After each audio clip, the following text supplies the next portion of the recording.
कोई कुछ कर रहा हो, स्वयं जिसकी बात की आप चर्चा कर रहे हैं, मैंने अपने भाषण में कहा कि मैं बद्रीनाथ का अध्यक्ष था और मैं उस कार्यक्रम में नहीं गया। मैंने कहा कि नहीं, ऐसे कार्यक्रमों में हम नहीं जा सकते हैं जहां बद्रीनाथ और केदारनाथ को दूसरी जगह स्थापित करने की बात हो, ऐसे कार्यक्रमों में हम शामिल नहीं हो सकते, तो हम नहीं शामिल हुए। यहाँ पर मुख्यमंत्री जी स्वयं केदारनाथ से केदार शिला उठाकर वहां ले जा रहे हैं और उसका शिलान्यास कर रहे हैं, और इस बात को प्रचारित किया जा रहा है कि जो व्यक्ति केदारनाथ नहीं जा पाएगा वो यहाँ दर्शन कर सकता है। ये हमारे हितों पर कुठाराघात है, हमारी आस्था पर कुठाराघात है, और इसीलिए हम इसको स्वीकार नहीं कर रहे। अभी भी वक्त नहीं जाया हुआ है। मुख्यमंत्री जी से हमारा निवेदन है कि वो अपने प्रभाव का उपयोग करके उस ट्रस्ट का नाम जो रखा गया है केदारनाथ धाम ट्रस्ट, हमारी उस नाम पर आपत्ति है। केदारनाथ धाम ट्रस्ट सिर्फ केदारनाथ में हो सकता है, और दूसरी बात की जो स्वरूप केदारनाथ का वहां पर बनाने की बात है, हम उस बात से भी सहमत नहीं है। मुख्यमंत्री जी अपने प्रभाव का उपयोग करके इन दोनों बातों को ठीक कर दे, और बाकी हमारी कोई मांग थोड़ी है, और तुलना नहीं की जा सकती इस बात की। मुंबई में जो हुआ होगा या कहीं और शहर में हुआ होगा, हमारी उसमें कोई भूमिका है तो आप हमें कटघरे में खड़ा करिए। अभी के प्रकरण में मुख्यमंत्री जी की भूमिका है, इसलिए उनको आज भगवान के सामने कटघरे में खड़ा करने की कोशिश कर रहे हैं। तो ये बात है, अगर हमने कोई कृत्य किया हम उसके लिए जवाबदेह हैं, हमसे सवाल पूछा जाए। आपने पूछा, अच्छी बात है, लेकिन हमारा कहीं कोई रोल नहीं है, और यहाँ पर मुख्यमंत्री जी का रोल स्पष्ट है, तो ये फर्क है।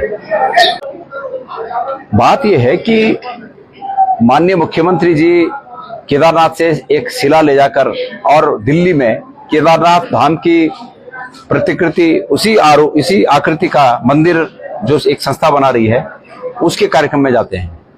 सबसे पहली बात, उस संस्था का नाम केदारनाथ धाम ट्रस्ट है। ये कैसे संभव है कि एक प्राइवेट संस्था केदारनाथ धाम ट्रस्ट से एक संस्था बनाए और उसमें फिर केदारनाथ का मंदिर बनाए और मुख्यमंत्री जी उसमें सहयोग करें? ये कैसे हो सकता है? मुख्यमंत्री जी का पद जो है ना, मुख्यमंत्री पद, वो धामी जी का पद नहीं है, वो उत्तराखंड की जनता का पद है। उनका वो पद किसी ट्रस्ट के हित में नहीं, उत्तराखंड के हित में काम आना चाहिए। इसलिए धामी जी वहां गए। धामी जी इसको स्वीकार करें कि उनसे भूल हो गई, इसको स्वीकार करें, और जब कोई व्यक्ति अपनी भूल को मान लेता है तो वो भी बड़प्पन कहलाता है। धामी जी माने कि ये उनसे भूल हो गई, गलती हो गई, और मुख्यमंत्री पद का प्रभाव का उपयोग करते हुए वो ट्रस्ट का नाम बदल करवाएं। पहले तो उन्हें जब पता चला था कि नाम रखा जा रहा है, उसी समय उनको उसको रोकना चाहिए था। लेकिन अभी भी अगर वो चाहते हैं, उत्तराखंड के हितैषी हैं, तो उस ट्रस्ट का नाम बदलवाएं। वहां पर शिव मंदिर की स्थापना हो, केदारनाथ मंदिर की स्थापना न हो, शिव मंदिर की स्थापना हो। हमें उसमें कोई आपत्ति नहीं, हम लोग सब उसमें सहयोग करेंगे। लेकिन अगर वो केदारनाथ मंदिर की स्थापना दिल्ली में करवाएंगे तो निश्चित रूप में वो उत्तराखंड के और हमारे जो शैव मान्यता के जो लोग हैं, उनके जो गुस्सा है, उनका जो प्रतिकार है, उसके वो जरूर निशाने पे आएंगे। एक निजी संस्था है, तो उसके साथ कैसे आप लोग लड़ेंगे, या क्या कोर्स ऑफ एक्शन रहेगा? नहीं, हम कैसे लड़ेंगे उसके साथ? तो सरकार को लड़ना है।